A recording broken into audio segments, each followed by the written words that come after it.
welcome to OverBoost 31. OverBoost is a podcast interview series featuring discussions with speedrunners about their history in speedrunning and gaming and the runs they're passionate about. I am your host, PMC Trilogy, and with me today is RetroBrando. Thank you so much for joining me. Oh, of course, it's my pleasure. I'm glad to be here. Now, I forget if you remember this, but I think met very briefly at GDQX. Do you recall that? GDQX. So that was the 2019. Sorry, 2019, specifically 2019. 29. Yeah. I mean, that whole weekend was kind of, so much is going on and such a big event. And then I think, that event I ran Flashback and Jurassic Park. So sometimes I got so much going on, I'm occupied with the runs itself and then meeting a bunch of new people. But I think maybe I do remember meeting you. Was it in the GDQ section? Right. It was most in the practice area. Yeah, exactly. Yeah, you know what? I think I do remember that. Do you remember was I practicing at the time, or do you remember? I want to say you were doing maybe Jurassic Park. I thought. I was very focused on the time on I was my first run. I was doing Shogo, so I was very much focused on my stuff. I had blinders on. Oh yeah, so there's so much going on. But I think in both cases, I think we briefly do kind of remember it. Yeah. So I just like to think I was practicing. Yeah. Well, the reason I bring it up is because I think after that, at some point, I remember you as Brando, and I think I followed you, and then like a month ago, I'm looking at my Twitter feed, I see this person tweeting named RetroBrando, and I was like, who is this? And then eventually I looked at your Twitter feed, I was like, oh, of course, this is the Brando that I met at GDQX, so I later followed. And so I wanted to get the story of the rebrand. Well, if you need to pass on that, if there's a reason for that, Well, yeah, as much as I love Hall and Oates, man, they were constantly contacting me. They were not happy with me. And constant emails every night. No, I'm just kidding. No, it was completely fine. I just think with the name, I had it for such a long time. And no, I'm pretty much an open book about these kind of things. Not to go on too long about it, but to be lightly specific about it. Yeah, I think the name was all right. It worked for the time. I had it since I was like maybe 16 years old. But I think it was more of the case of like having something that really kind of stands out, something that people can remember, something that's kind of catchy, I think a name that can describe what you do, define who you are as a streamer, to go with the personality. And I love retro games. And, ever since I was younger, I was always nicknamed, people would always call me Brando. It's a rarity to be called Brandon, so Brando is the more common thing. So I kind of just put the two and two together, and there was just more times where my name was probably pronounced incorrectly, and that's okay too. It was kind of a confusing name. I used to be called like Brando Oates, Brandotes, and then there'd be a lot of oats jokes, like you eating your oatmeal today, like OAT, and I'm like. Yeah. They probably think I'm misspelling oatmeal because I had this like E in the end. So basically that name was in short, like, an 80s reference just because I love the 80s, but RetroBrando can define so much, you know what I mean? Like it's retro stuff. It can mean old school. That word can be used for many different things. And I think it's a better way to describe who I am, as a person and as a streamer. No, that's a really good answer.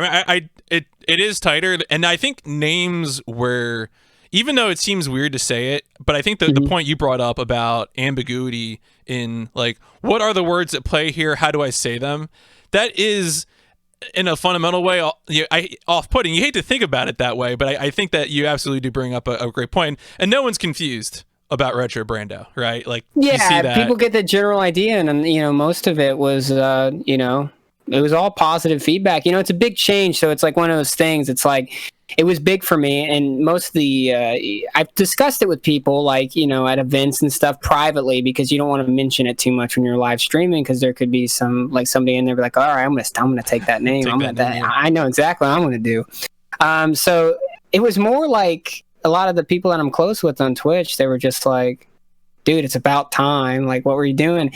And it's just crazy because as soon as I changed my name, it's like the universe was like, the same reaction. It's about time, dude. Here's 2 games into GDQ, and all this stuff started happening. It's just, I feel like the old name, just there was so much going on with it. There's a bit, it's just when you have something for so long, like there's just such a background to it. And I just wanted a fresh start, and as soon as I changed it, it's just been nothing but positivity, and I'm just happy with how it turned out, because you never know. This is always a gamble. So sure. Well, on that note too, I wanted to highlight. I usually start these off with current events, and I know the other thing that you're focused on right now is putting your best foot forward in an attempt to get Twitch partner status. And I wanted to ask if you felt like there was anything that you did that has put you in this position. Now, maybe the name change is a part of that, but I'm sure you could also probably talk about some other stuff that's going on in terms of games played or what you've been streaming. And when it comes to the partnership, I've been on Twitch for... Oh, we don't have to talk about that part. I've been on for quite some time, and I used to go for it, but I realized back then it was... it just wasn't the time for me. And, back then, it was a lot different, like what they expected from you. And my numbers were kind of all over the place. Everybody has their own pace at things. And, I spent some time trying to get it. And then I was like, it's all right.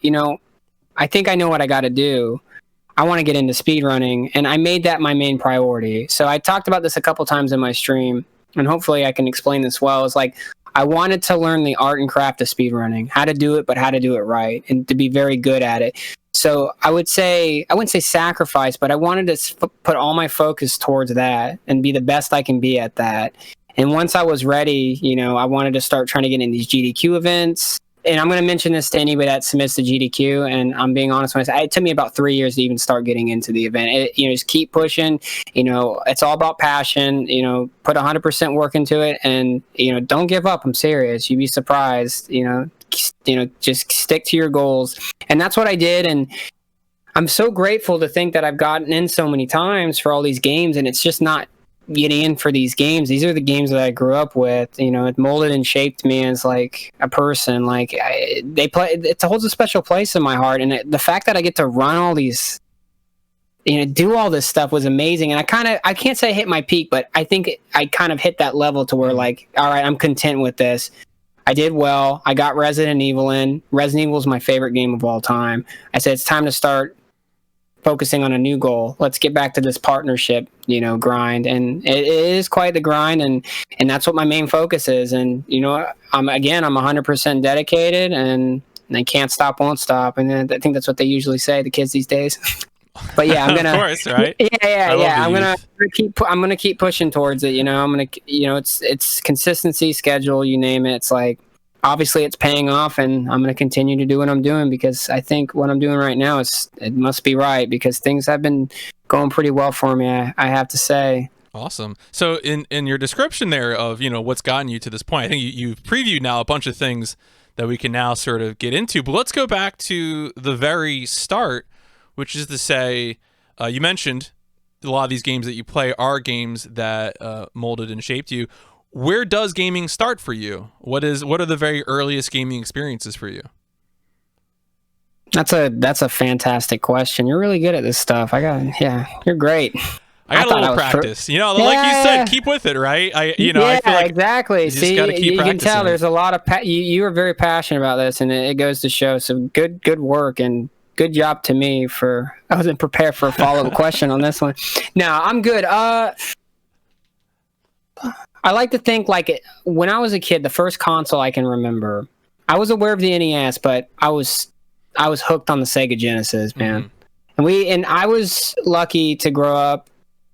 We weren't rich, we weren't poor, but my mom was always wanted to make Christmas very special for us. So we were like the kind of family that we ended up getting like every console, Mm-hmm. Of course, me and my brother would fight over it from time to time, but I would say the Sega Genesis is when it started. I feel like I remember my brother playing a lot on the Nintendo stuff, and I'd be playing on the Genesis. I think he had a little more interest in the the Nintendo department, like Zelda and all that. While like Sega, I was so into like because I'm a fan of like Michael Jackson and stuff like that. I remember when I was a kid, I had the I still have that same cartridge, and I used to play that game all the time. I just thought it was interesting. You can make the bad guys dance and all this crazy stuff like that. And it's kind of funny because I was always into like movies. I'm a big movie guy, so it was so cool that there was a lot of movie games at the time that I got to, look into, like Jurassic Park. I even played that at a young age. And then, I remember going to like, it's so weird how you can remember these things so well, like it was almost yesterday, but like another game called Another World, or it's known in North America as like Out of This World. I remember my uncle, my oldest cousin, playing that, and I was just blown away by the graphics and how the game ran and how different and unique it was. Like it instantly triggered my interest, and I was just blown away. I wanted to ask, Another World is one of those early 90s cinematic platformers that got ported to a ton of different platforms, and I was very curious, on what platforms did you have your original experiences with Another World? Sega Genesis is when it started. It's when I first saw it, and then I said, this looks cool, and I had to try it for myself, and man, that game was tough.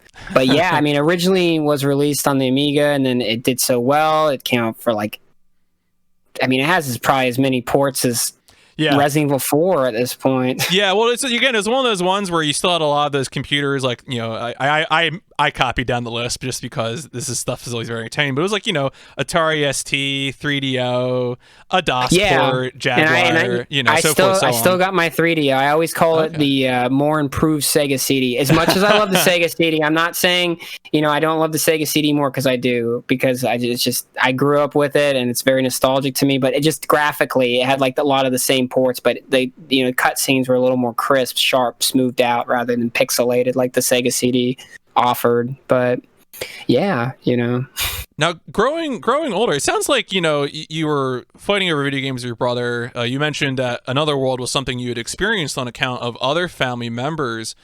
Growing older, did your whole family still stick with gaming, or did you just sort of hold on? Was that sort of your thing at some point? My sister was she played like Donkey Kong and stuff like that, so she kind of got out at an early age. My brother still plays from time to time. He was great about collecting his stuff. See, him and I were very different in that way. Because of him, like he was the you hear this a lot about Resident Evil, and I always say this about the series, that it's just as fun to watch as it is to play. Hence, you can just tell with Twitch, that's a fact right there. People love tuning into it, whether they don't feel like playing it right now themselves, or they like the speedruns, or maybe because it still scares them. You never know.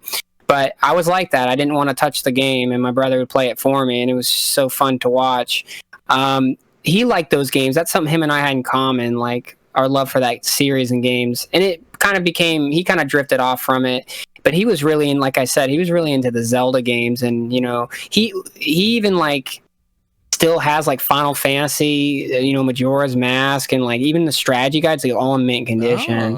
My stuff's in like a trash can, or like in a dump field. I was so bad at taking care of my stuff, so I had to go back and go through the process of getting all that back. But yeah, so I would say I was the one who continued it, and I still had passion for it.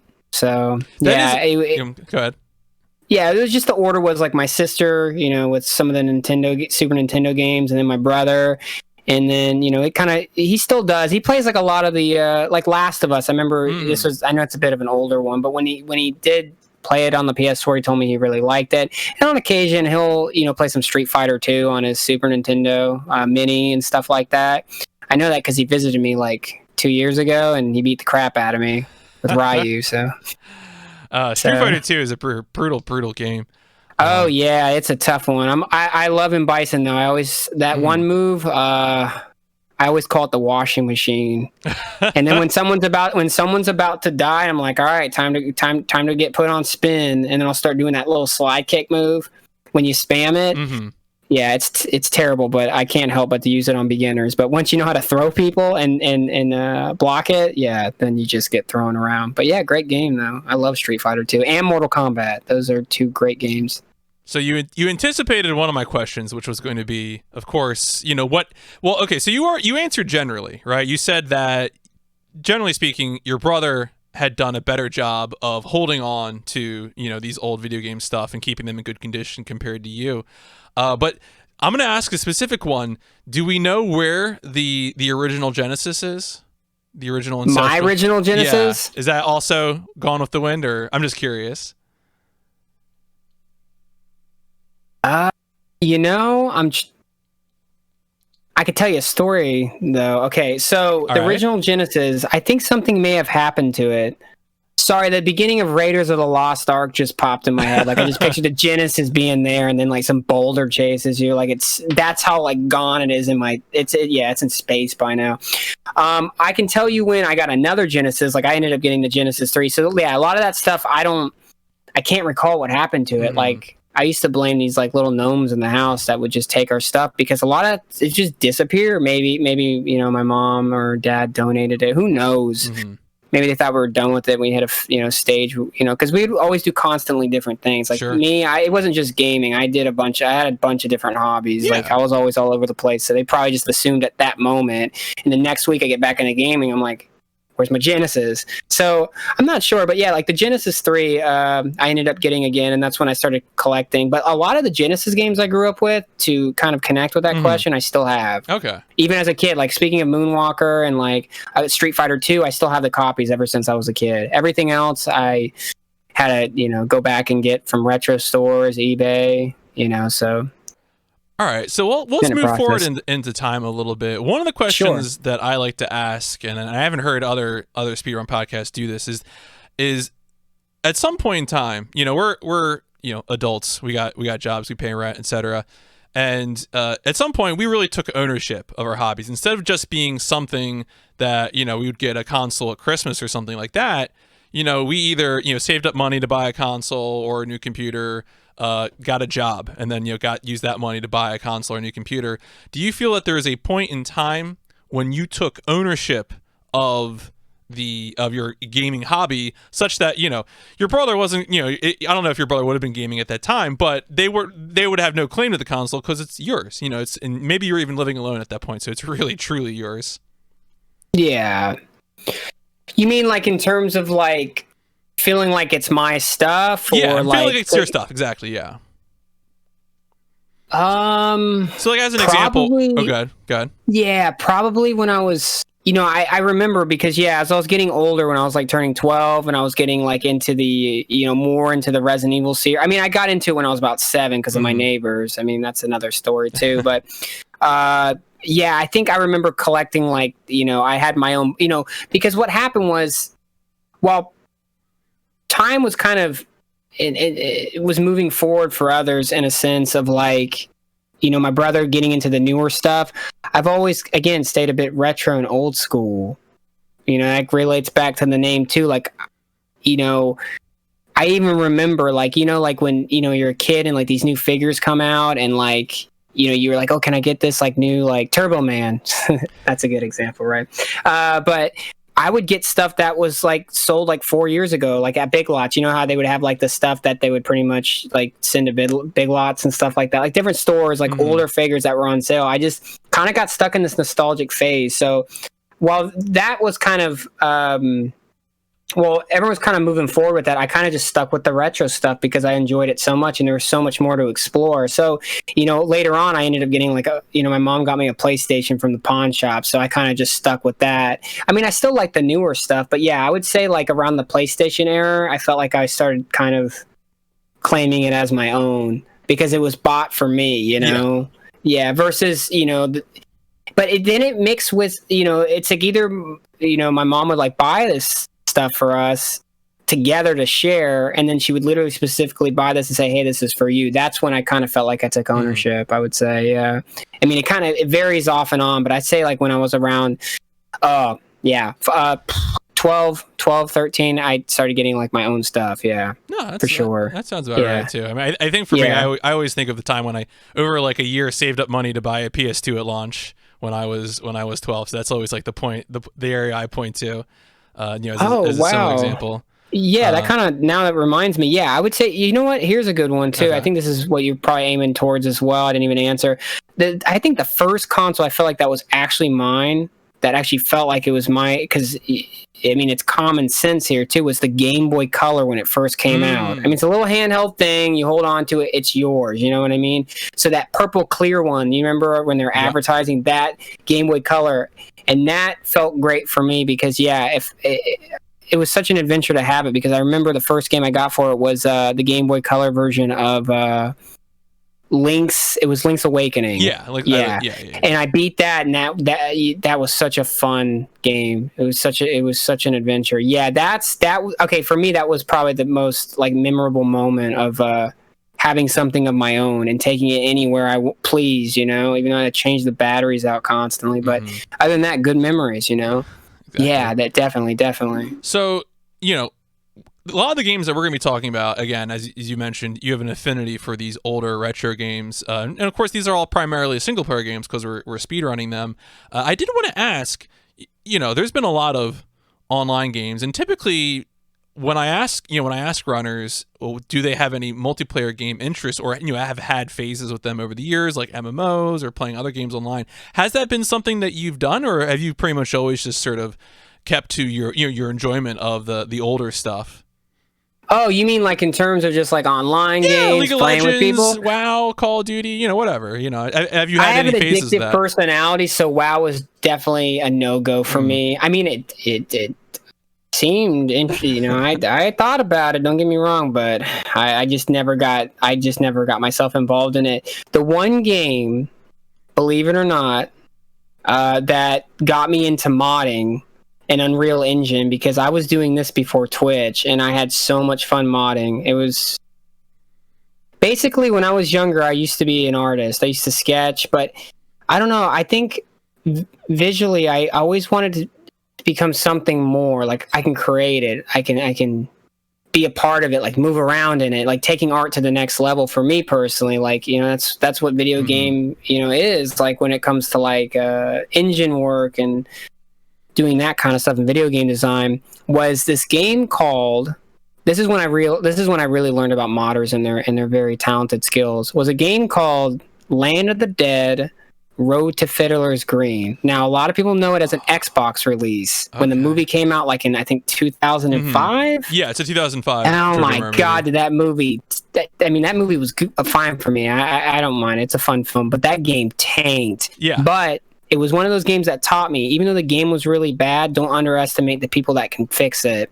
So I ended up getting it for PC, and they made this mod called Last Man Standing, where like it was amazing. They, you can make anything you want. It was an Unreal Engine 2. Like, they made Day of the Dead levels. They made like a lot of stuff, like some of the stuff from Dawn of the Dead 2004, like the beginning, like neighborhood level, the mall. It was so cool. So I ended up checking that out and playing with my cousins, and it was a lot of fun to play. Like, LMS was an amazing experience that I'll never forget, because it really got me into multiplayer. Obviously Halo as well. Halo, it did kind of start at Halo because I loved that Forge thing, and I loved Infection. I don't know if you ever heard of Infection. Was that, those are Halo 3 with a claw, and you get Halo 3, Okay. And people, I've always got compliments because of the creativity of the maps that I was doing in Forge. Cool. I believe that's, so after that, I actually really got to make stuff from scratch. So because of that game, I got into like, Unreal Engine and stuff, and that's when I made the entire Dawn of the Dead Mall from 1978, which is on my YouTube. Now a lot of people are starting to recognize it, like, holy crap, are you going to finish this project? Sadly, as great as it was, it's more of a virtual tour and an art piece for me. But that was like 6 years ago. But yeah, I ended up, besides pennies and not finishing it, I built that entire mall. It was crazy. It was a goal of mine. Again, speaking of goals, I really wanted to do it. I loved the movie so much, and it was a good 2 years of work, so I'm very proud of it. I'll have to check that. I might have to link that. I always link the your information and all the videos that I watch for these interviews. But that sounds really cool. I only watched that film for the first time 2 years ago, and I was blown away by it. It's amazing, really isn't it? Yeah, for its time. Yeah, and it's just brilliant. Yeah. I got to meet George Romero briefly before he passed.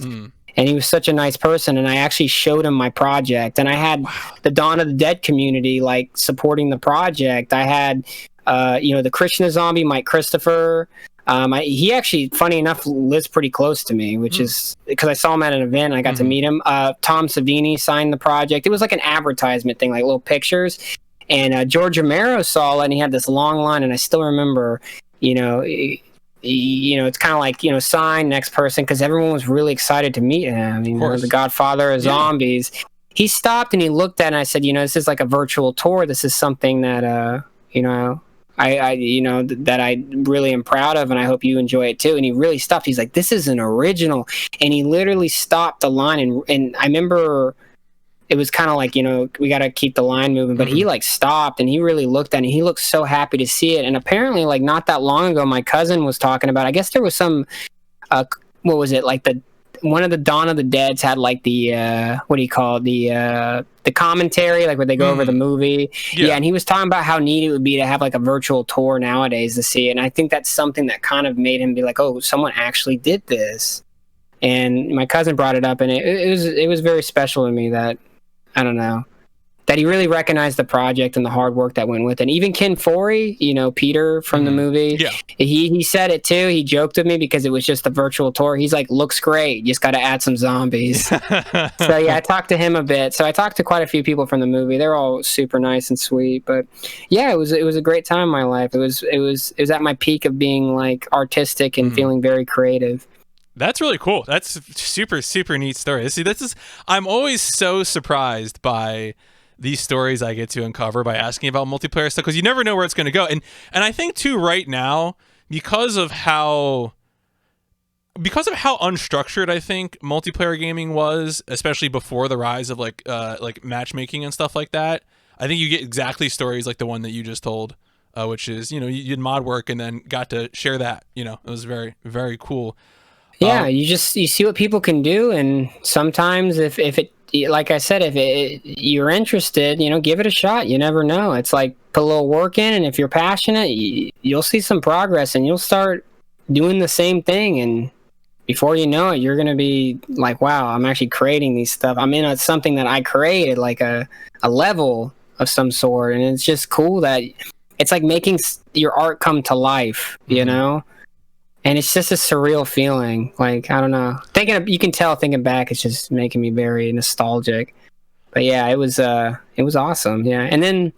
And Twitch, my cousin, during the time I was working on, my cousin's like, you should check out Twitch, man. They're playing Resident Evil. And then I jumped on there and then said, yeah, I'll probably stream for about a couple weeks, talk about how much I love the game and quit. Well, yeah.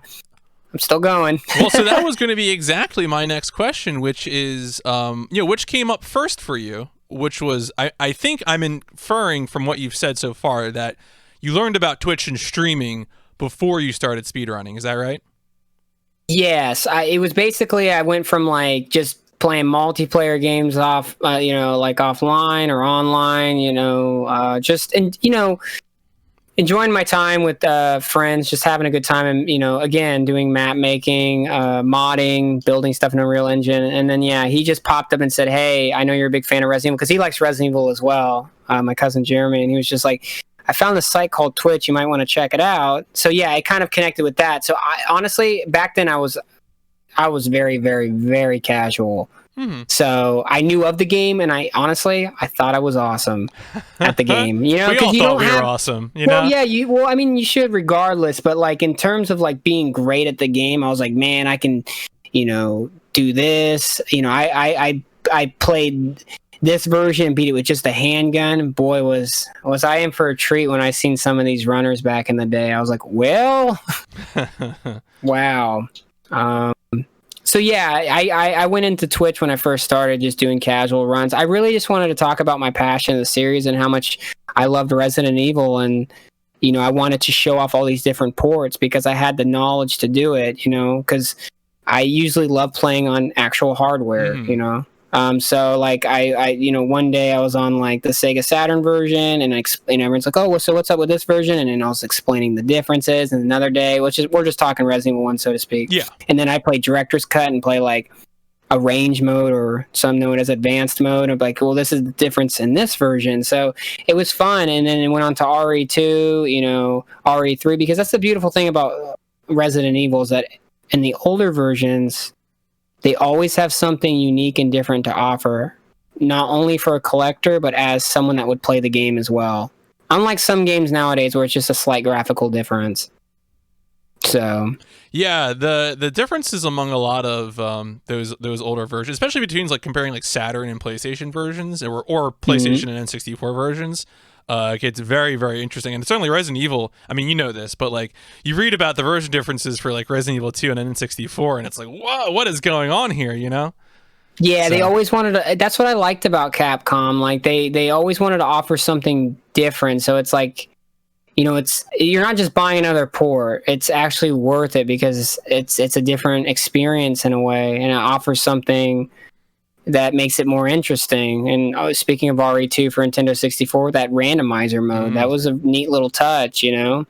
So just the feel of the games, they're all different, you know? Even with speedrunning, you know? So then, yeah, so we're streaming Resident Evil. How do we first learn about speedrunning? Okay, so everybody was doing it when I started. Like I hung out with quite a few, like, you know, people that were just kind of.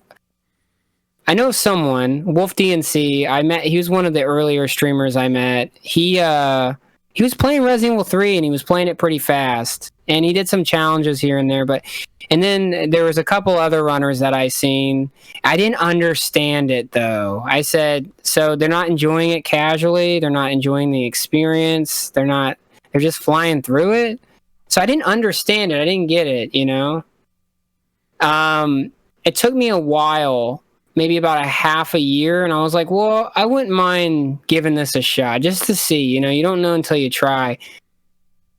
Well, I don't know if the best approach was getting into running the Sega Saturn version, because that is like the worst RE to speedrun. Though it's a fun casual RE, the door scenes are like 10 to 11 seconds.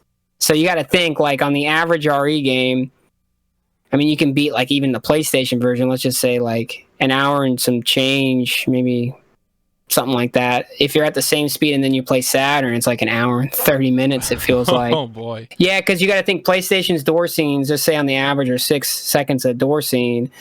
And then Saturn was like 10 to 11. Now imagine all the doors in the game. Adds up. But I didn't care because I was really passionate about the Sega Saturn port.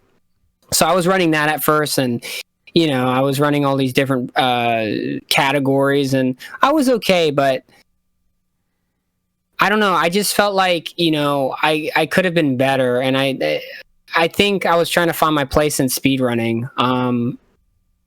So I was like, well, you know, Resident Evil was a game that I always enjoyed, and I used to do challenge runs, like, you know, survive knife only, and I always that was big back when I started on Twitch, like 2014.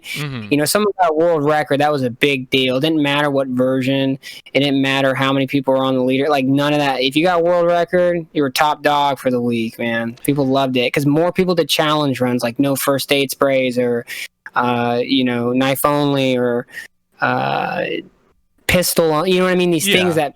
Now it's, you know, people, it's still cool. It's certain challenge runs. Yeah, people, it's still popular, but not like what it was. So I think for me, I was like, I don't know. I was like, well, let me try to give retro gaming a shot, because I've always been very good with 2D games. 3D games I'm good at, but I have a better understanding with 2D. Again, it goes back to what you were talking about earlier. It's what I, you know, grew up with, and it's what I, you know, when you have something, like, your brain's like a sponge, so I absorbed it really well and I understood it, like, you know what I mean? So I looked up at the leaderboards and saw Jurassic Park, and I always loved that game. And it's a tough game, and I was like, well, I like to, you know, I have to mix up something as a challenge but also try to beat it fast.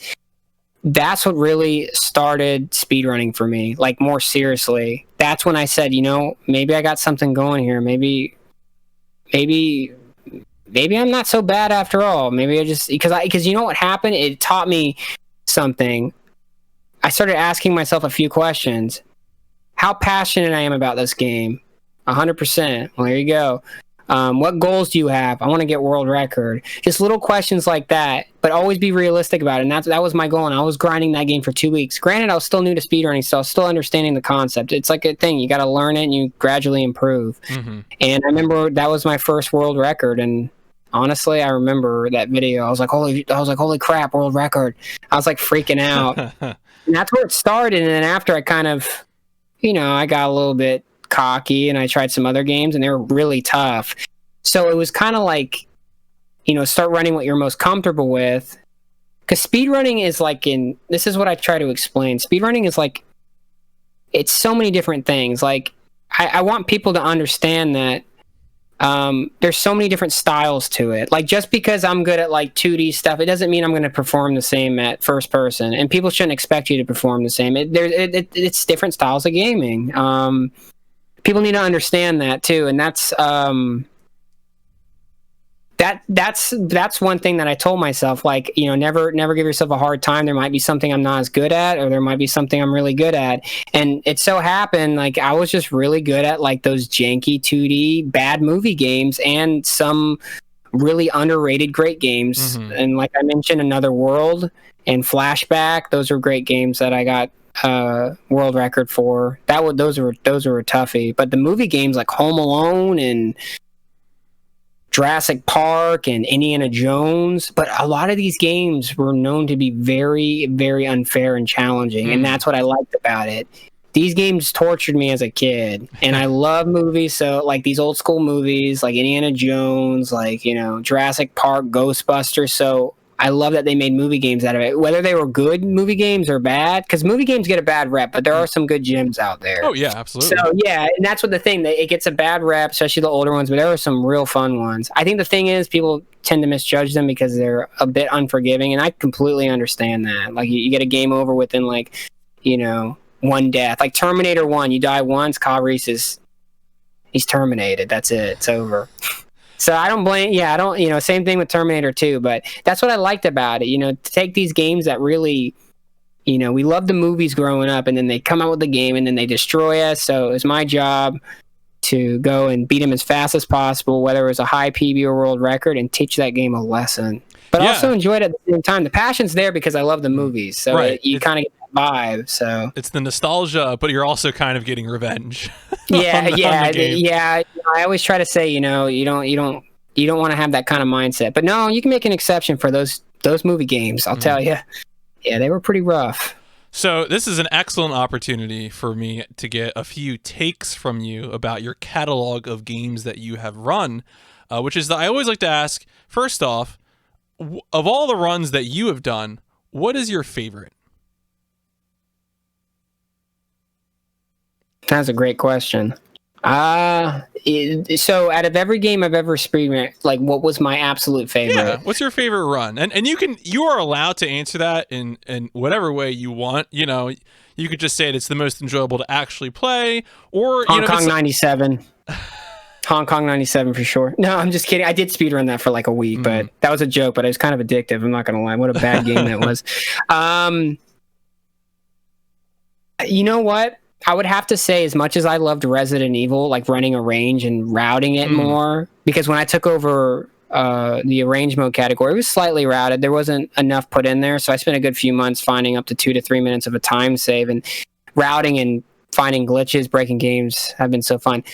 The best game that I've ever ran, and my favorite speed game of all time that I am most proud of, that I hit a goal that I never thought was possible, and this is why my mentality has changed, that you can honestly do anything, is Another World, because that run is extremely tough because it's a one-hit kill game, and the best run of all time was, I believe, in 8 minutes and 3 seconds.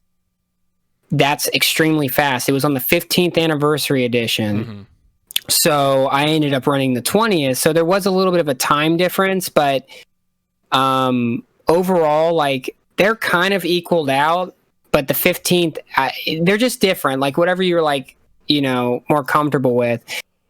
I was so proud of that run because that was the first game I ever ran at GDQ, ran at AGDQ, 2019. I made my fair share of mistakes, but you know what? I was proud of myself because I went for the skips. Now, the skips look very natural. Like, if you do it and you don't explain it, it just looks like, oh, he's just dodging. No. You have a couple frames or you're going to die in one hit. I I just kept practicing and practicing and practicing. And then there's this area in the run. I bet some of my community and viewers, because I had a lot of support during that run, and it made me so happy because it meant the world to me. There's this thing called water skip. Somewhat of a meme, but it's a serious thing. In part of the run, basically when you skip parts of the game, the skips are really hard to pull off. Like, in every port, strats can be slightly different to pull off the skips. So, though it's a short speed run, there was water skip. So basically water skip is like in the game you go swimming and you shoot it like a breaker box. Mm-hmm. So you're able to escape, and Buddy, the alien, reaches his hand out, grabs Lester and pulls him up. Water skip is 100% RNG. So you drop down this hole, you avoid swimming, which saves like a minute and change. That's big. Because so you got all these speed runs that don't do water skip, but they do all the other skips, because why go for it? It's 100% RNG. It's up to the game. That's completely up to the game. I can't control that. All I can do is do the best I can. So it's and not only that, it's halfway through the game. So you drop down this hole, and there's like these big beams that shoot out at you. It's up to the RNG and Lester's animation to crouch, and then once he lands, you got to start jumping at the right time, and the second beam just passes you. That's water skip. It's so difficult to get sometimes that one time I streamed, basically, let's just say like a 10-minute speed game, right, in general. It took me, I had a streamer I streamed, I casted for 8 hours, and I didn't get it once. And that was hundreds and hundreds of resets. Yeah. So the day, crazy enough, I worked so hard, I naturally became more consistent at everything else.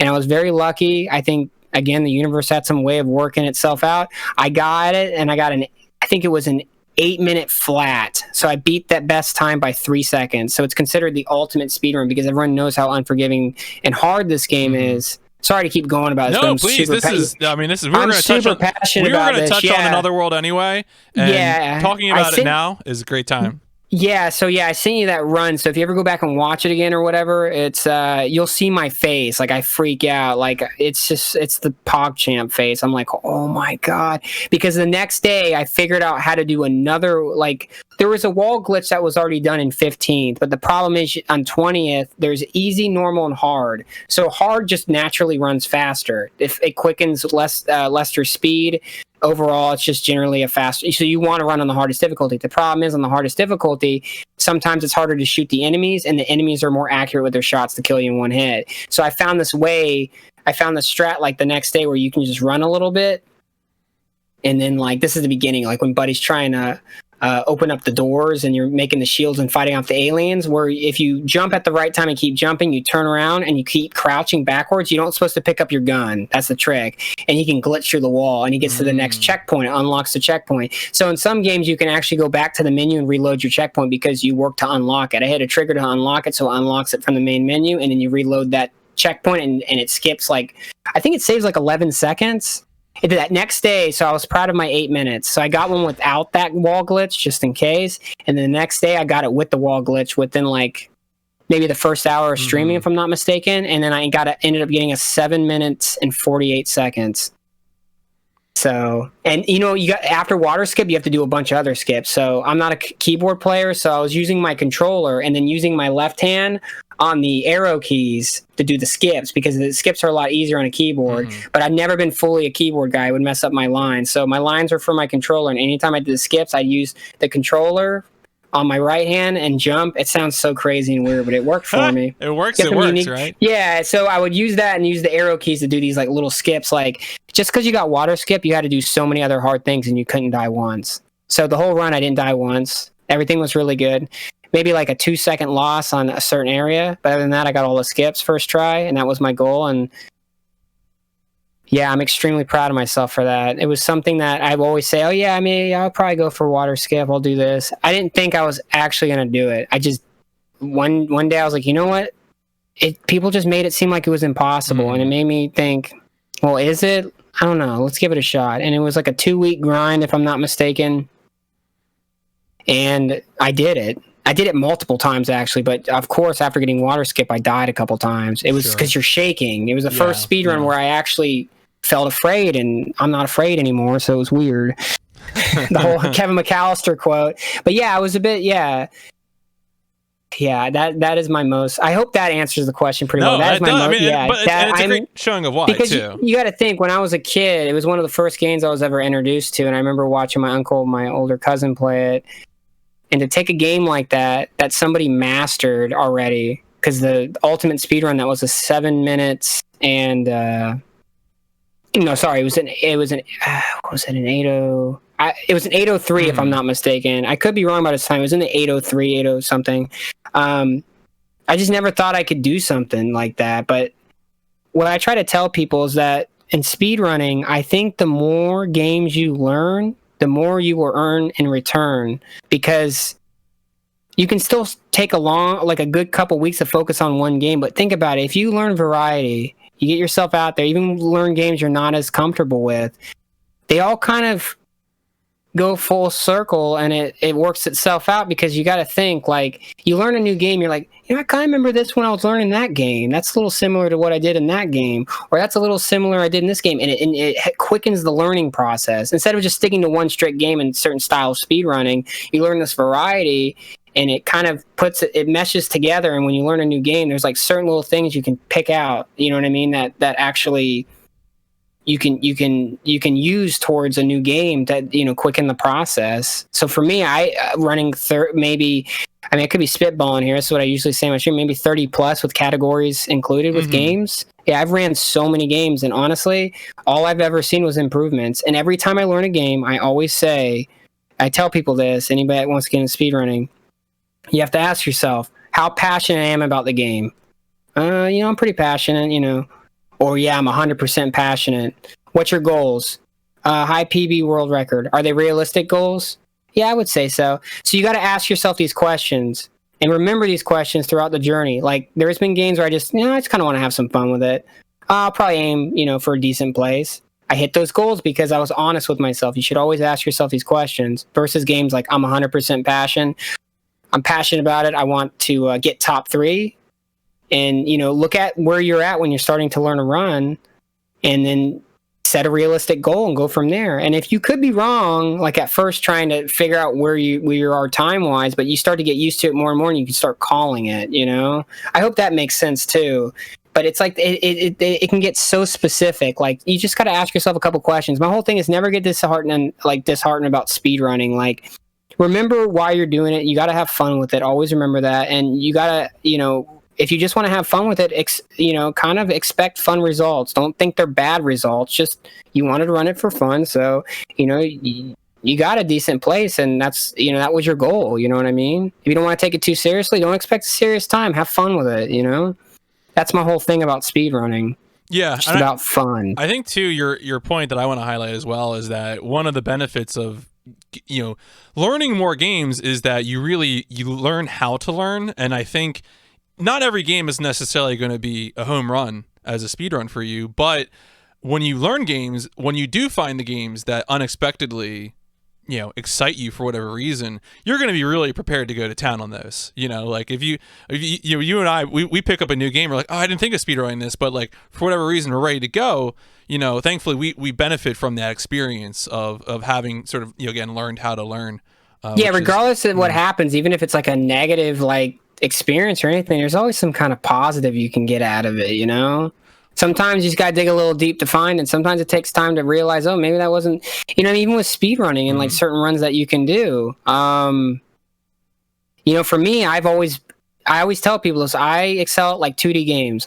That's what I'm good at. So honestly, compared to some other people that just naturally are very good at it, like, I see a lot of people that run like the Resident Evil games, and they're so nice about it too with the retro stuff. They're like, I don't know how you do that. But I look at them, they're playing like RE2 Remake. I couldn't do that. All that menuing, that's not my style of gaming. You know what I mean? Plus, I'd probably get motion sickness. But, I think it's really impressive. And then they're like, no, what you do is impressive. Because they always bring up, it's funny because a lot of streamers always bring this up. And I think it's the funniest thing. They're like, dude, you ran Super Star Wars.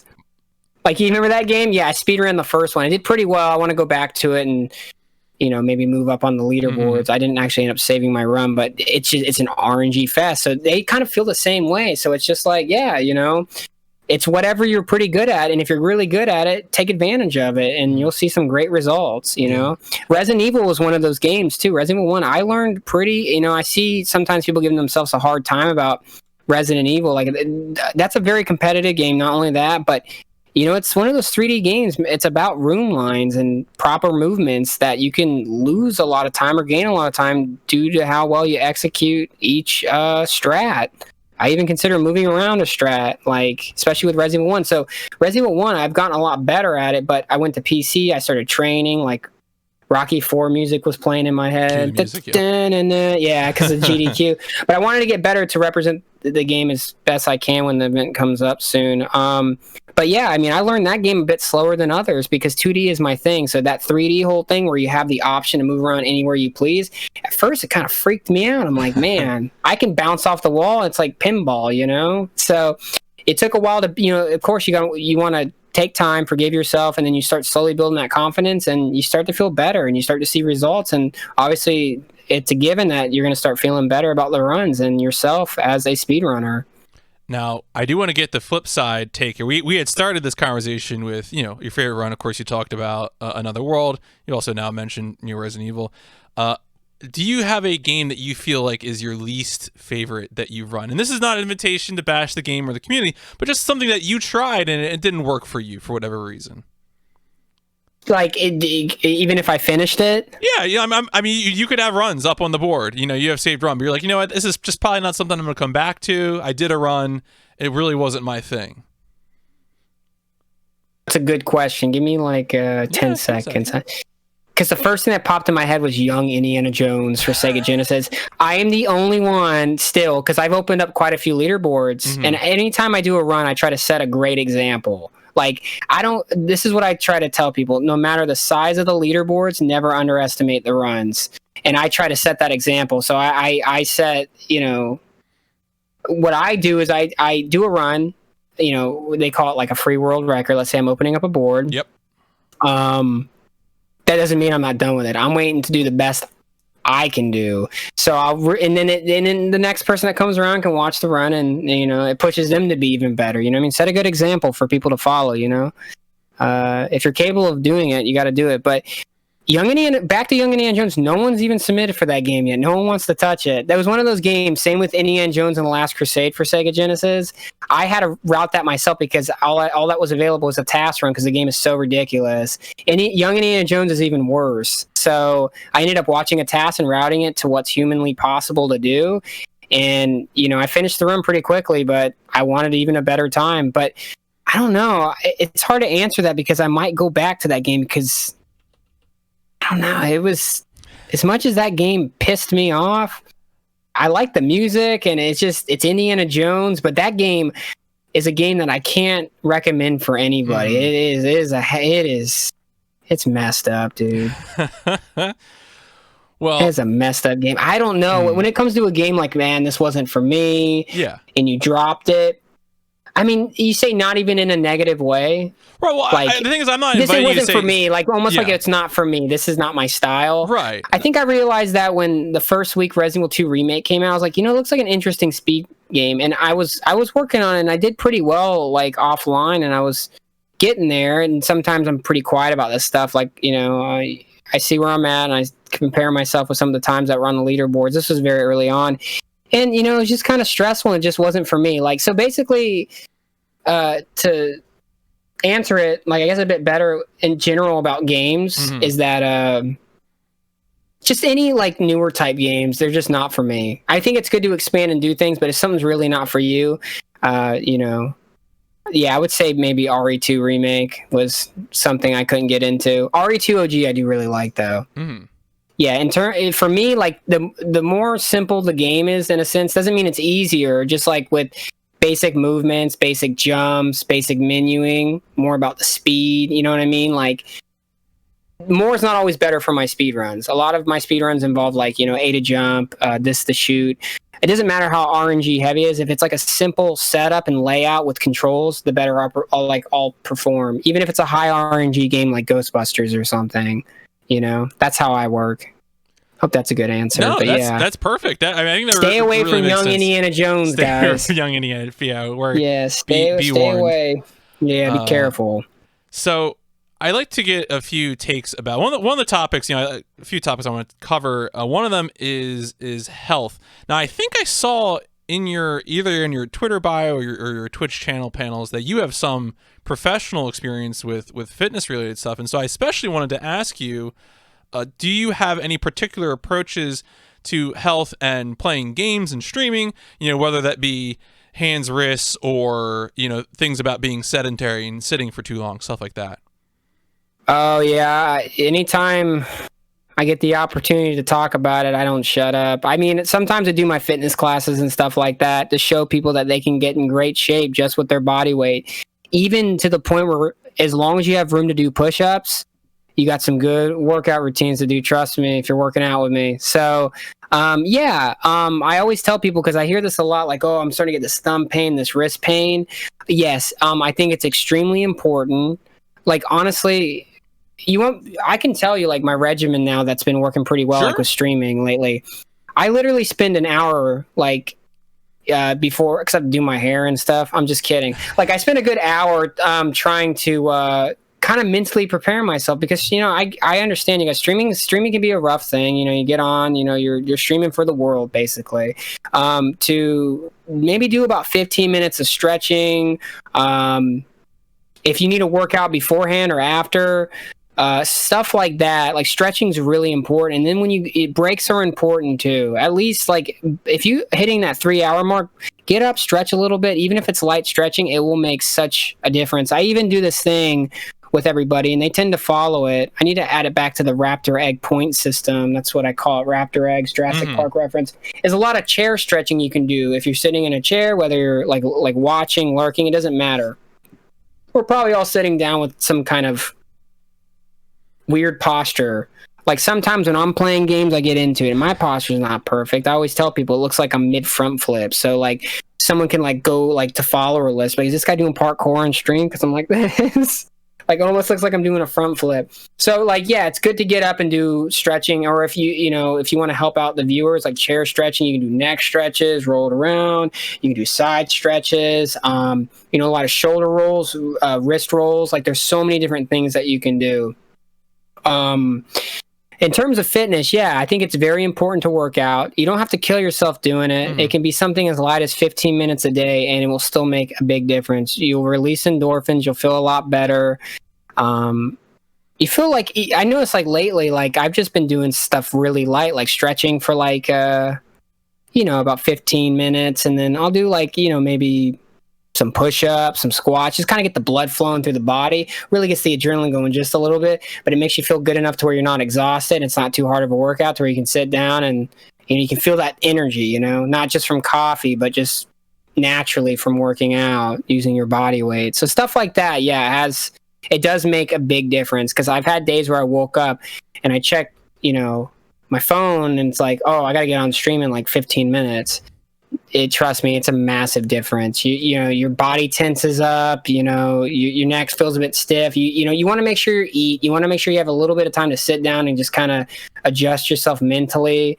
There's so much to it, and it's something I always tell people in my streams to make sure to do. Like, even if you're watching a stream, every once in a while, just get up, stretch a little bit. And that's why I have stretching tutorials and stuff. And that's, when the time comes, and if I do get partnership, I will bring the fitness classes back, and maybe even if it's once or twice a week, because why I do it, I like to help people. Yeah, I think it's very important, and I know what it's like to feel like crap sometimes, and it's like, if I can do anything to mentally make you feel better, make your day a little bit brighter, that's something I'd like to do. I mean, for my community, they're there for me, and I'm going to be there for them. Like, I want them to know that I have their back. So, and if any questions they have that relate to fitness and stuff, anything to, help them out in the slightest way, that's what I'm there for. Because not only am I passionate about it, but I'm passionate about people. You know what I mean? Sometimes they just need, sometimes people just need a little guidance and stuff like that. And fitness is a very confusing industry, you know what I mean? With everything that's going on, like, it's really hard to get into. And I've been doing it for 10 years straight with body weight exercises. I show people that you can get in good shape just with your body weight. So anytime if people have questions, I will literally, even in an intense speed run, I do my best to just answer it as much as I can. Yeah. And to get them started, because I again, it's a process, and it's not easy, and that's okay, you know. And sometimes people need someone to guide them. And I was, you know, I grew up, and when I was sick from school, my mom had 2 jobs. She worked at an animal clinic, so I was around animals my whole life, and she worked at a gym. So when I was sick, I wasn't like the average kid. I'd be sitting in an animal clinic with a CRT playing, like, again, Resident Evil, because you know, it was a family kind of business. You know, everybody, the doctor there was super nice, and even at the gym, I would either be sick because I couldn't be at home alone. I didn't even mean to reference that, but yeah, I would either be at the animal clinic or I'd be at the gym. So I'd be walking around the gym, and something about environments and analyzing things is just, I've been around the gym my whole life, and you know, my mom's a personal trainer, so I was lucky to be around that. So I have that, you know, ability to guide others and lead others. And I've helped a lot of people lose weight, it's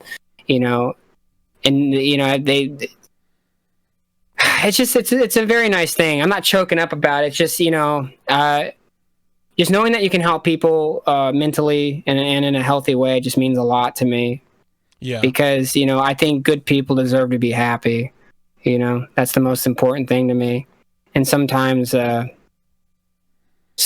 great people have it rough. So if I can do anything to help them out, I'm all for it. I'm all game. So I hope that answers that question too. I think fitness, I think, is one of those things you mentioned before is confusing. I think a lot of times people can feel towards fitness that, you know, folks might be more interested in selling a product than helping people. And that's what it mostly is now. And, you know, I'm not, you know, and to have genuine people out here, you know, doing it through, you know, I mean, because you're, you know, bringing this up in the context of Twitch, and certainly Twitch is a great place for establishing those personal connections. And so, you know, to be someone who's establishing those connections and offering this help that, you know, as you said, a little exercise does go a long way towards a lot of things, you know, towards just feeling better, towards sleeping better, etc.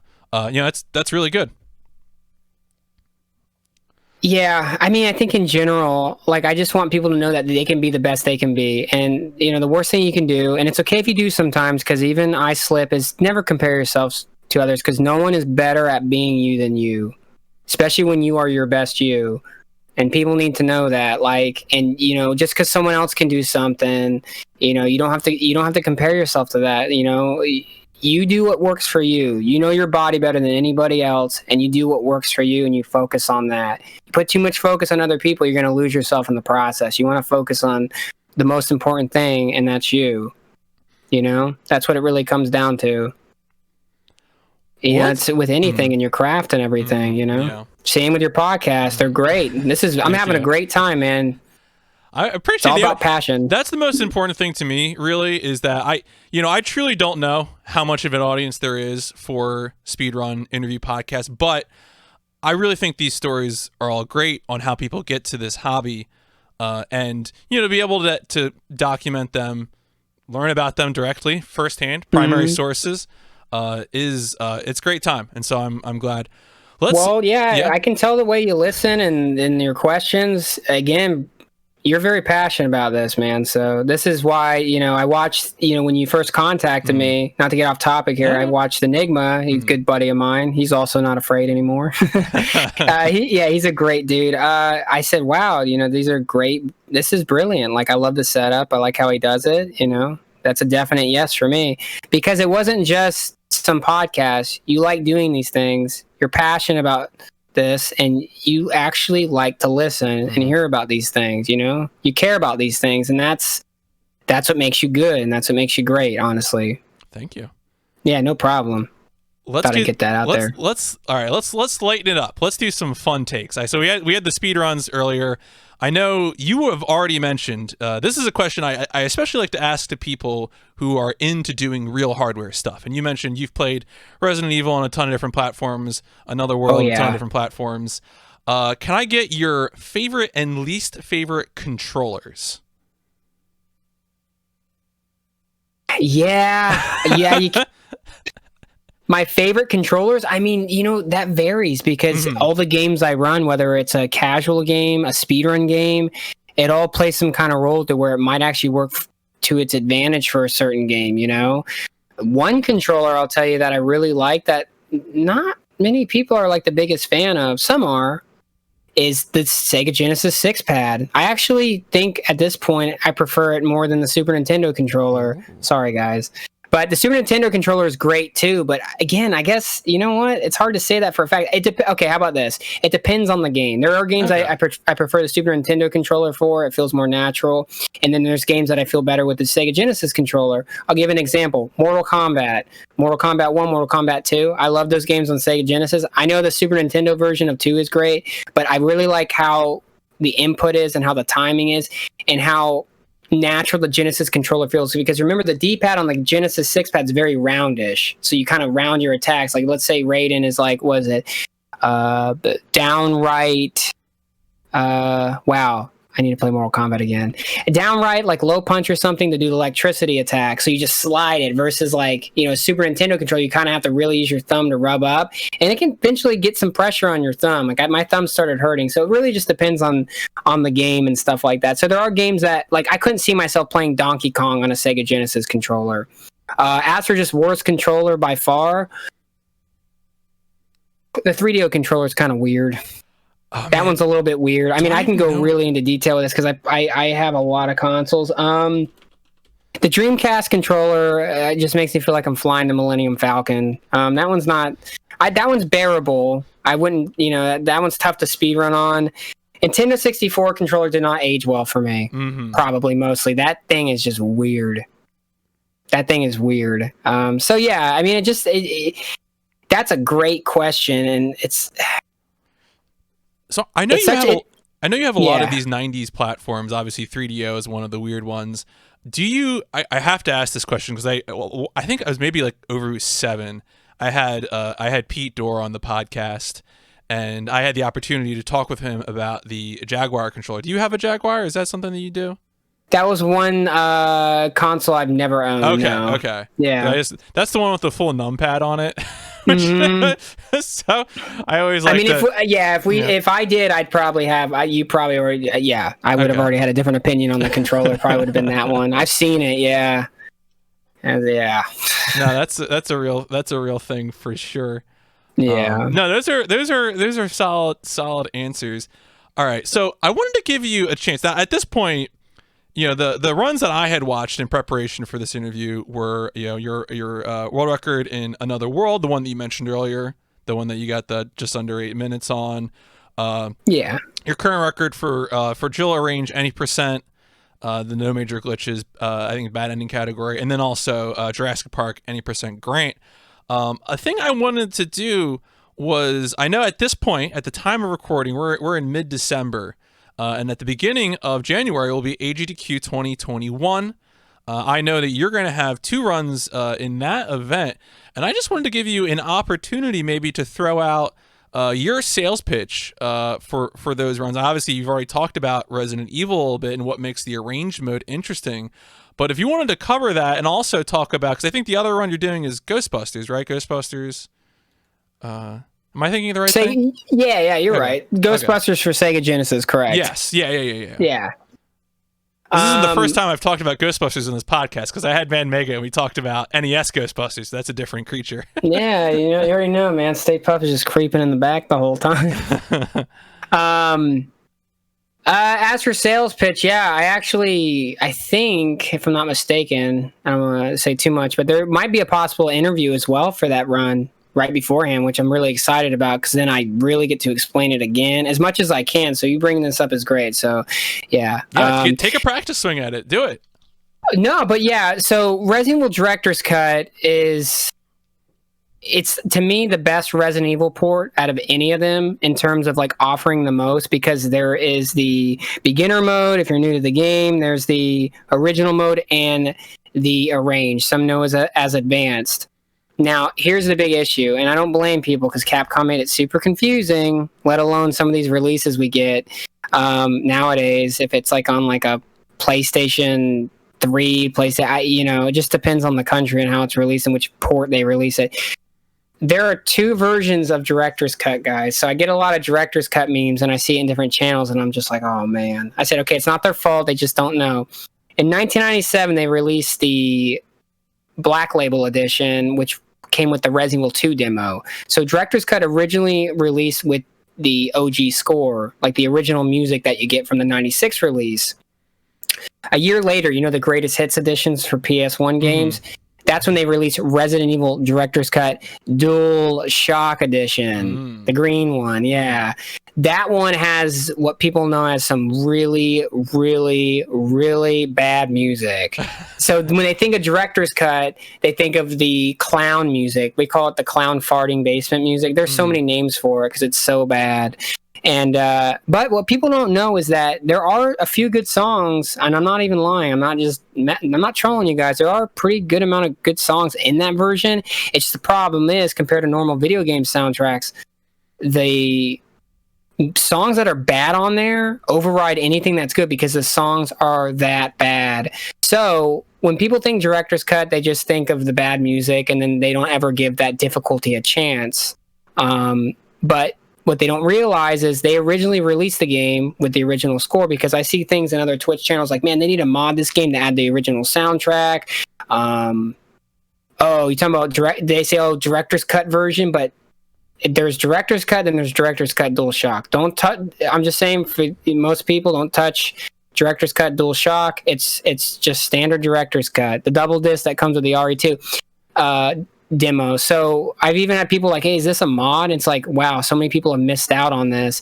But arrange mode is basically the hard difficulty of Resident Evil 1. So Jill and Chris get treated in a sense equally in terms of enemy spawns. It's all the same. More enemies, and then they have the what do you want to call them? The aggro zombies, the ones that walk super fast. So they added that feature in. 90% of the items are in a different location for indefinitely, in one time. It's like a randomizer. So they took all the items and put them in a different spot. So honestly, it creates a whole new playthrough and a whole new experience with the different enemy spawns and how much damage you can take. They have a new handgun. I call it the silver top Beretta, because in the original it's just this gray plain, it looks like a BB gun. It's really crappy Beretta. But in arrange mode, they give you the silver top Beretta, which has a pretty high percentage, a high chance of a critical headshot to give you headshots on the zombie. So it's actually very useful. Not only that, it's just generally a powerful handgun. So they added that feature in. When I was watching your video, I was very curious. I was like, I don't remember the original Resident Evil having a gun like this. But of course, what you're saying is that this is a special feature of arrange mode. And what I think confuses a lot of people is that Remake took a lot from Director's Cut more than anything else, because in original, Forrest Speyer, the Stars Bravo team member that died on the porch, in the original, he doesn't reanimate and become a zombie. The crows just come out and try to attack you, basically saying this is what finished him off, killed him, and you got to fight off crows or run off. And Arrange, he has the armor key instead of it being in that plant room where you use the chemical. So that's one item example. And he reanimates and becomes a zombie. You know what they did in Remake? They made him a zombie. So a lot of these cutscenes, like we're trying to, the study room, I believe it is, trying to save Rebecca in Remake. Remake's more straightforward, while in original, it's more of like a mystery horror game where the choices you make, the route you take can affect your outcome, which I loved that variety about original. Again, while Remake's more straightforward. But they took a lot of those main scenes of like saving Rebecca and doing this, or meeting Rebecca with Richard, off, from Director's Cut. Not saying it wasn't added in OG, but it was really hard to get these cutscenes in OG. You'd really have to go out of your way. While, like, for example, meeting Rebecca in the original Resident Evil just required like going down to the balcony, and there's already that open door to the save room where she sprays you in the face with bug repellent. Like, while in arrange mode, you get an armor key, and then right next door, you can unlock that door to meet Richard already. And if you haven't met Rebecca yet, you actually can meet Rebecca with Richard in the original game. It's actually quite an interesting cutscene. So stuff like that was easier displayed and showed off in arrange mode. So I just feel like arrange mode is more similar to Remake in terms of the examples that I've given. And OG, of course, but just, how much more common it was to see these cutscenes that you see in Remake. You're more common and likely to see them in Director's Cut, Arrange, or Advanced mode, whatever you like to call it, than you would in OG mode. So, yeah. And then what about the sales pitch for Ghostbusters Genesis? Ghostbusters Genesis actually is one of the best Ghostbusters games. There's a lot of memes and jokes about the NES version. I never really touched it, so I can't give my opinion on it, but people have fun speedrunning it. That's all that matters. It's one of the best Ghostbusters games, hands down. It's really well made. It's a lot of fun. RNG heavy. You get to choose between 3 characters, Egon, Peter, or Ray. The neat thing about that is, as a speedrunner, there's quite a bit of runners for it, and I took the time to reroute that as well for normal. I was working on easy, but normal is my main focus for GDQ. Is that, like, Egon is the weakest, but he's the fastest, so he's generally the fastest if the run goes well, because RNG can kill your run. So you got to have a good run, you got to execute it well in RNG, with the boss fights. It's crazy. And then Ray is the safest speed run. I like Ray, but Ray's the safest because he's a tank. So it really suits your style of speed running. So if you're someone that you don't really want to dodge too much and you rather just take force damage and shoot the enemies, that's the way to go. Bill Murray is the worst. He's too much in the middle. So while Ray can take a bunch of damage, but he's the slowest, and while Egon is the fastest, but he's the weakest in terms of health, so you got to be careful. You got to be very quick to dodge. Bill Murray is just kind of slow like Ray and just takes a lot of damage. It feels like Egon. So watch him win the bid war. Bill Murray. They even added his receding hairline and everything. It's beautiful. So I was just about to ask that, because one of the really, really cool things, not only did you get 2 games into AGDQ 2021, but if I'm right, both of them have these bid wars, right? Because I think Resident Evil has arrange mode, either Chris or Jill, and then with Ghostbusters Genesis, as you just explained, you have the 3 characters. Do you have what do you want to win for both of these games? I mean, first of all, it was just it went over my head, because I was contacted about the bid war thing, and I'm like, yeah, because I'm always down for that kind of stuff. And then I was like, okay, I think we might be getting Resident Evil in, and I saw the list, and I was like, Resident Evil bid war, Ghostbusters bid war too. So it's the unknowing of 2 games. If I had a pick for both games, easy. I think in terms of safety, I think Ray would be a good choice for Ghostbusters. He is slower, but it's a chill run, you know what I mean? He can take the damage. Even if the RNG's bad, he can work through it. Ray's awesome like that. Egon's not bad either, but please not Bill Murray. But who knows? I mean, people might know. Like Bill Murray. You don't know. Yeah, exactly. People love Bill Murray, so I like him too. So, I mean, it's whatever. I can make it work. I'm confident because I have world record in all 3 categories at the moment. Easily Jill. And that's the thing. Jill always wins for OG. So OG's been ran twice, I think. But here's the thing. OG's more about room lines and, proper line, and quick fires, and just really it's there's not much RNG. It's a very straightforward run. While Jill Arrange is about everything. It's an adventure. It really shows Arrange at its full potential. While Chris, his route's a little bit weird. And his any % run is basically handgun knife only, just like OG. But the difference is OG, original Chris, his route is way smoother, and it's just a better run. So I prefer, if I had to pick, just saying this, not off topic too much, is that OG Chris any % is my is my favorite Chris run to do. And then Arrange Jill any % is my favorite Arrange run to do. So I think Chris would be interesting, but it would be tough, with Plant 42 and the knife and stuff like that. It's pretty much the same process. It still shows enough, but the route's a little bit more awkward and it's more backtracking, while Jill's route is really smooth and more straightforward. That gives you more of the OG vibe, but it shows, it shows for the viewer's eyes, they can be like, wow, they can really compare and be like, because a lot of people seen OG Jill. She's one of the most popular Resident Evil speedruns for the first game, so they can see it and compare and be like, wow, even if they run the game or they don't, or they just watch it, they're like, wow, this route's different. This is a lot different. It's something that they can connect and relate to more, and understanding how much different arrange mode is compared to original. You know what I mean? Yeah. Well, Chris, they couldn't, besides the route changes, they'd be like, okay, so it's another pistol knife run. But Jill's a lot different than that. She has to use her handgun. She has to use her bazooka. Sometimes she has to get the knife out because, the RNG of like certain bosses. So yeah, it takes you on quite the journey. So I would say hands down, Jill will range any percent, and I would say Ray. But I'd be fine with Egon as well. Yeah. Cool. All right. Well, let's wind things down. Let's get a few exit questions as we're heading for the door here. One of the things I like to do in this series of interviews is add a little connective tissue and get a question from my previous guest for my next guest, and so forth. My previous guest is Bullets, who I think also has multiple runs in GDQ. And Bullets had this question for you. So try and follow this premise here. I'm going to try and explain this as accurately as I can. Bullets said, describe your ideal speedrun. And that means a game that doesn't exist. But like if you had the ultimate speedrun, you're going to describe it. But you have to do it in the way of a bad gaming article where everything is described in terms of other games. Meaning like, the movement of this with like the glitches of this, this other game, etc. So that is your question from Bullets, which is your ideal speedrun, but described in terms of other runs. For example, the ones that you've done yourself. If you were to make a Frankenstein speedrun of your, of your other games.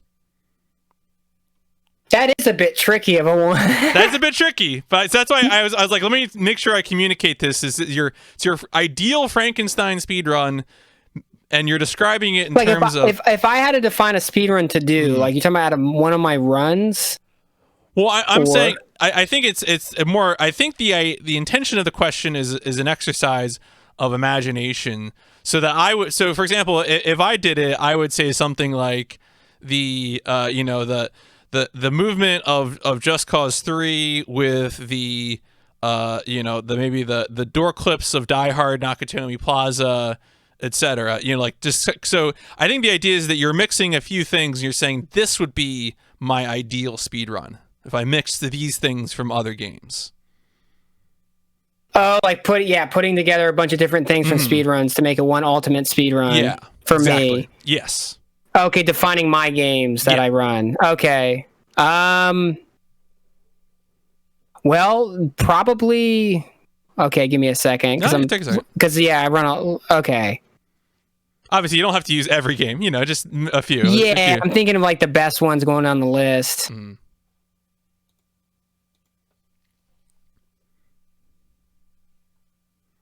Something with the intensive music of like Jurassic Park, because those have some good tunes, with the animations and movements of Another World, with just the right amount of RNG that Resident Evil Range Mode has to offer. So I would say those three. That's a good answer. I think that's the idea too. All right, excellent. Now that does mean that I do need from you a question for my next guest. The guest is a speedrunner. The question doesn't have to be about speedrunning and gaming. It could be, I've had questions about music before, stuff like that. But that the person who is receiving this question is a speedrunner. I will tell you who they are, but only after you give me the question. I can ask any question? You can ask any question. It's a question that I'm going to have to ask the speedrunner, the next guest on OverBoost. Yeah, this is a pretty funny question because I'm desperate. I need someone else on the leaderboards. My question for this person is, would you ever be willing to speedrun Young Indiana Jones for the Sega Genesis? See, this is going to be... I'm kind of glad to have a specific question for this because I'm gonna DM you here. You might not... I don't know. So I haven't seen... This person is a Twitch partner, and they are going to be running at AGDQ. Okay, gotcha. Yeah, I see. Okay, do you know who that is? Not aware fully. Okay. I'm going to type in their claim. This is what they're doing at GDQ. It is... That's their speedrun. Yeah, look it up. If you're doing something like that, I could see him doing a little bit of Young Indiana Jones. Yeah. So maybe Young Indiana Jones, but like that. So, well, I will reveal who that is. The next guest is soon enough. I'm really excited. They seem like a super nice person. So that'll be for next time. Yeah. Speaking of the future, now I know you mentioned that you know, again, your thing's retro. But we do live in an era where we're seeing a lot more games that do have that retro vibe. And so I still wanted to ask you, are there upcoming games or releases that you're watching and excited to play? At the moment, I've kind of just been focusing on like the speedruns, just kind of cleaning up the games I've already learned, and just kind of sticking with the retro stuff at the moment. As for anything exciting, I mean, it seems like a lot of neat stuff is coming out, and I think they've been doing a pretty good job. But my main focus right now, what I've been just so occupied with, is just improving my skills at what I've already. Because it's good to do these speed runs, and then it's like as you improve in the future, well, maybe I can go back and get even better at it. So I just been kind of focusing, and I've been in my own little speedrun bubble, just trying to improve myself, especially with GDQ coming up. So yeah, that's been kind of like my main thing. On that note then, where should people be looking for you? What are your accounts that people should follow and subscribe to? Yeah, at the moment, if you want to check out my Twitch channel, it's RetroBrando _ at the end. And then on Twitter, it's just RetroBrando. And then same with YouTube, just RetroBrando. The only one that has the _ is the Twitch name at the moment. So that's where you can mainly find me. Those are the main three for me. Yeah, I put my speedruns on there on YouTube, and then obviously Twitch for live streams. And then if the runs go well, we world record, we PB, they go to YouTube. And then Twitter's just letting you know when I'm going live, what I'm playing, what I'm doing, just to kind of keep you in the loop. And of course, if you are watching on YouTube or listening on Spotify, iTunes, etc., you will be able to find all of those links in the description below, both the links to RetroBrando's accounts as well as the links to some of the videos that I watched. The very good Another World, Jurassic Park, Resident Evil, Jill Range runs that I watched in preparation for this. RetroBrando, thank you so much for giving me your time. Oh, no problem. It was my pleasure. I had a great time, man. This was fun. Awesome. Now, I do need one more thing from you, though, before we properly end the episode of OverBoost. That is, I'm going to use a cheesy catchphrase, like, let's boost on out of here. And when I say that, I need you to give me your best rocket engine noise. Okay, let's do it. All right. Folks, Thank you so much for listening. Let's boost on out of here. Good.